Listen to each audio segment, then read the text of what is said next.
உங்க பிள்ளைகள் வெளி தேசத்தில் இருக்கலாம், வெளி மாநிலத்தில் இருக்கலாம், அல்லனா நல்ல ஒரு புதிய வீடை கட்டி அவங்க ஒரு டவுன்ல இருக்கலாம். உங்க பிள்ளைகள் உங்களுக்கு ஒரு காரியம் சொல்றாங்க, அம்மா இந்த பணத்தை இந்த தொகையை அப்படியே நம்முடைய சபையில் உள்ள இந்த காரியத்துக்கு கொடுங்கன்னா கொடுக்கணும். அதாவது மகன் சொல்றான், மகா சொல்றா, அம்மா ஆண்டவர் என் இருதயத்தில் சொல்லியிருக்கிறாருமா, இதை இந்த மிஷனரி ஊழியத்துக்கு நீ கொடுத்துரு. இப்போ பணம் யார்கிட்ட வந்துட்டு?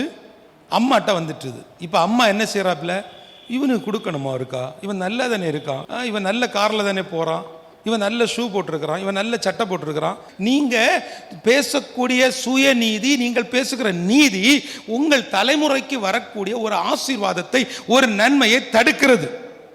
அது நம்முடைய தலைமுறைக்கு கிடைக்க வேண்டிய ஒரு சம்பூர்ணமான ஒரு முடிவை கெடுக்கிறது. அதை நீங்கள் புரிந்து கொள்ளணும்.